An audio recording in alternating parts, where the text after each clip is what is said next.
La Seine est une des seules traces de la nature à Paris. Si on écarte les quelques arbres et jardins plantés par l'homme, les animaux qui profitent de l'activité humaine, les quelques bouts de ciel sans horizon, et la pluie, le vent, les tempêtes. À l'époque des Gaulois, elle était le berceau d'un culte en l'honneur de la déesse Sequana, l'eau des sources. On peut trouver une statue à son effigie à la source de la Seine, là où était construit le sanctuaire. Pour les Gaulois, son eau possédait un puissant pouvoir de guérison. Aujourd'hui, ses berges sont défigurées par l'homme. Son eau est souillée, mais la source garde sa puissance.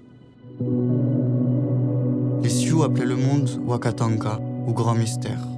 La sagesse n'a rien à voir avec le développement technologique d'une population. On se relève à peine du Moyen-Âge, la grande régression de l'homme occidental. Et on vit en pensant que la façon dont on vit est la meilleure façon de vivre. On est sûr de nous, le regard fixé sur un des murs de la caverne. Tao, Brahman, Wakatanka, Dieu. Qu'on soit religieux ou pas, quelque chose nous dépasse et doit être nommé. C'est ce que symbolise le récit qui importe, pas le récit en lui-même. Les mots emprisonnent, catégorisent, séparent les concepts. Ils ne peuvent pas tout dire. La réalité sera toujours infiniment plus complexe que ce qu'on peut en penser. J'accorde tellement d'importance à l'imaginaire. Les récits fantastiques et la magie nomment et expliquent avec poésie les mécanismes du monde. Ils me donnent l'impression de pouvoir le saisir dans sa globalité. J'ai écouté France Inter ce matin. Une archéologue dit que l'humain est dans un tournant. Pour la première fois depuis l'origine de l'humanité, on pourrait vivre sans le règne animal. Notre mal-être vient de cette rupture physique et spirituelle. Les animaux et la nature ont toujours été importants pour nous, comme lien à nos racines. On a besoin du sauvage. C'est dur de s'imaginer depuis le confort de mon appart que le monde tel qu'on le connaît puisse en quelque sorte toucher à sa fin. J'imagine Sequana et la puissance qu'elle avait dans l'esprit des gens. L'eau est tellement opaque, on a arrêté de croire aux émotions de la terre. Avec une amoureuse, on jouait à un jeu, compter les avions dans le ciel. Le but était de compter le plus d'avions visibles à la fois. Je crois que notre corps c'était 14. 14 avions en même temps dans le ciel, de la petite fenêtre de mon studio. On est perdu et on s'en rend même pas compte. Ce serait facile de se noyer dans la Seine. Je peux pas m'empêcher de m'imaginer sauter soudainement ou glisser. Le froid glacial qui me coupe le souffle, mes fringues qui m'empêchent de bouger. Je sais pas si je suis assez bon nageur pour me sauver. Combien y a-t-il de cadavres au fond de la Seine? À quoi ressemble le fond? J'ai peur quand je le regarde. Un pote m'a dit un jour que selon lui, l'humain était destiné à perdre pied à partir du moment où il a commencé à porter des chaussures. On a arrêté de marcher pieds nus, on a perdu contact avec le sol, avec le monde.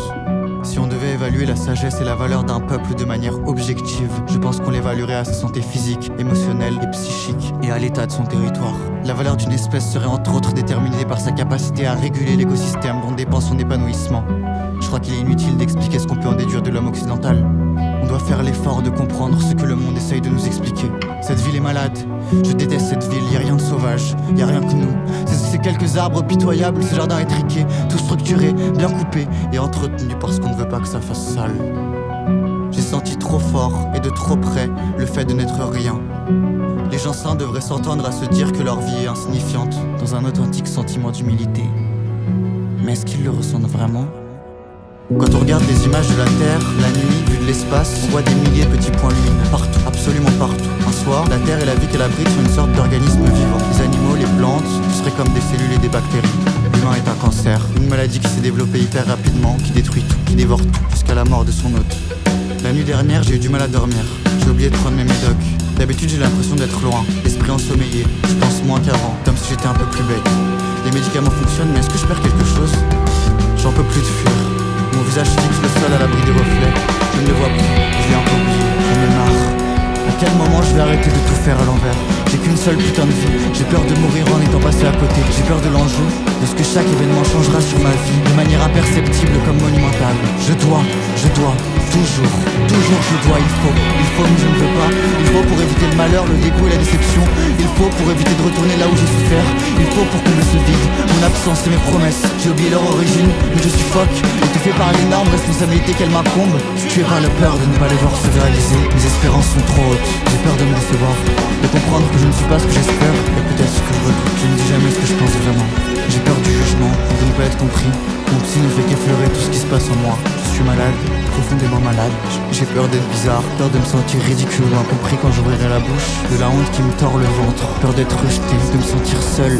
J'ai peur de mes émotions, d'être illégitime, de me sentir coupable. coupable. J'ai peur d'avoir mal, de cette douleur qui me broie le cœur. J'ai peur du vide, de l'espace, que tout ça ne signifie rien. J'ai peur que ça se termine un jour et d'avoir été un fantôme dans la seule et unique vie que j'aurai. Et c'est la pire de mes peurs.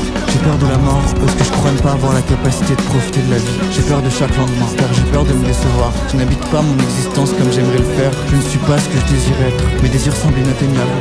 Pourtant il suffirait que je tende la main. Je n'ai pas d'ambition particulièrement extravagante, simplement de ne plus avoir peur. J'ai des pensées intrusives. Au beau milieu d'une conversation, je m'imagine saisir une fourchette, un couteau ou un objet pointu et violemment me détruire la tête. Encore et encore, sans m'arrêter, jusqu'à ce qu'il ne reste rien. Comme si dans un dernier souffle, je me défends au monde en manifestant la brutalité qui me défigure.